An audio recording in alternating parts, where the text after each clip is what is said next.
د الله محبت دا ورونو د ټولو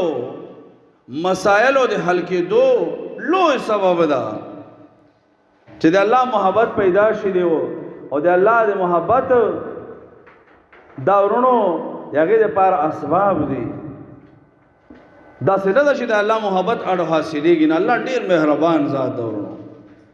د دنیا د خلقو د پا عہدو والا پشانت نه ده. الله رب العالمین ډېر مهربان ده. نو چې الله سره محبت د انسان سره پیدا شي مسائل ټول په خپل بیا حل کېږي ورونو. معاملات بیا درستېږي بیا او که الله نه که الله ناراضه شي او د الله محبت پیدا نشي نو بیا ټول مسائل بیا بګړويږي نورم بیا خرابېږي. امام بخاری رحمه الله امام مسلم رحمه الله دا حدیث ذکر کړی ده. رسول الله صلی الله علیه وسلم فرمایي اذا ان الله تعالی اذا احب عبدا چې کله و انسان کې هغه اسباب راغلو هغه صفاتونه راغلو چې الله د انسان سره مینه شروع کړه نو دا بیا ډېر خوش نصیب انسان دا. رب العالمین سوګي دعا جبريل الله رب العالمین جبريل علیہ السلام راوغواړي ځانته او څه ته فرمایي ایمو تاسو زورور الله ته فرمایي انی احب فلانا د دې فلان کې ګور نو مې اخلي الله دومره مهربان ذات. انی احب فلانا د دې فلان کې سره د ما مینه ده فاحببه اے د ملائکه سردار جبريل تم به سره مینه کوي د سره که ما سره مینه ده چې الله مینه پیدا شولا محبت پیدا شو معاملات درستېږي. جبريل علیہ السلام یو عظیم الشان د الله ملک ده امین ده داسې ملک چې څومره انبیاء علیهم السلام ته وحی ده د هغې ذمہواري الله درته ورکړې. جبريل علیہ السلام ته الله فرمایي اے جبريل د دې فلان کی انسان سره دایما مینه ده فاحببه تم سره مینه کوا فیحبه جبريل. دا څومره خوش نصیب انسان ده. جبريل علیہ السلام دې سړي سره مینه شروع کی محبت وسه شروع کی او په دې ځای باندې نه ودروي ثم ينادي في السماء بیا بر په اسمانونو کې جبريل علیہ السلام شاهانه د الله رب العالمین دی حکم اعلان کوي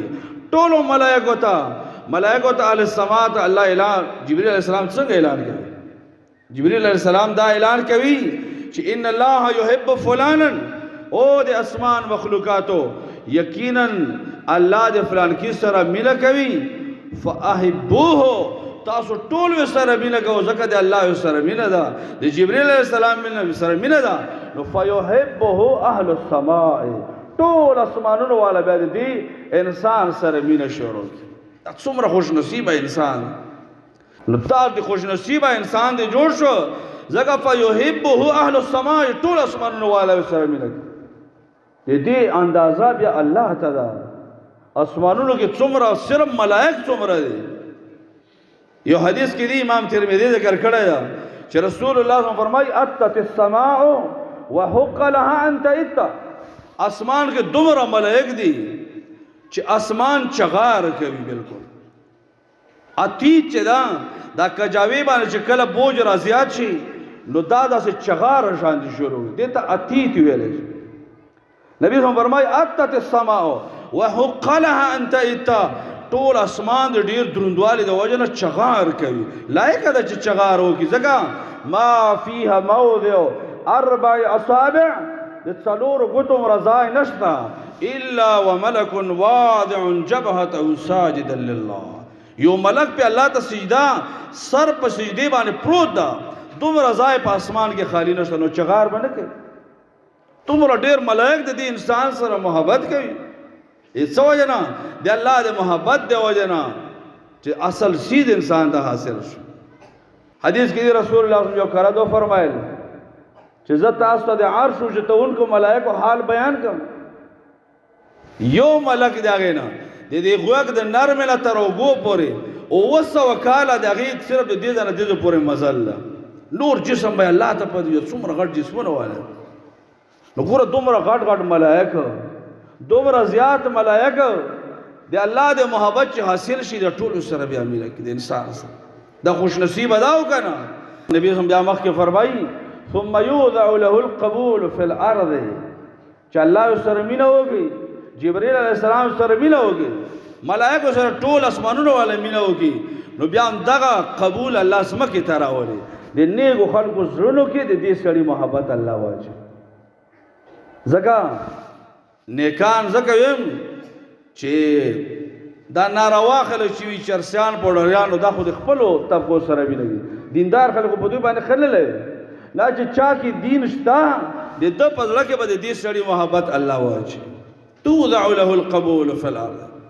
او د دې په هغه صلی الله دې موږ حفاظت وکړي رسول الله فرمایي اذا ابغض الله الرجل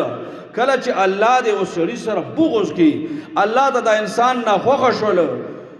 نو رب العالمین جبرئیل علیہ السلام ته اعلان وکړي انی ابغض فلانا جبرئیل دې فلان کی سره نوم وته الله کله د سره ما بغض ده ما ته دینا خوخه ده د سره د ما بغض او کینه ده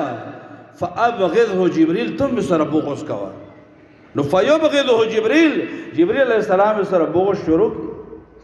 بیا جبرئیل علیہ السلام اسمان کې اعلان وکړي چې ان الله یبغض فلانا اے د اسمان مخلوقاتو د فلان کی سره د الله بغض ده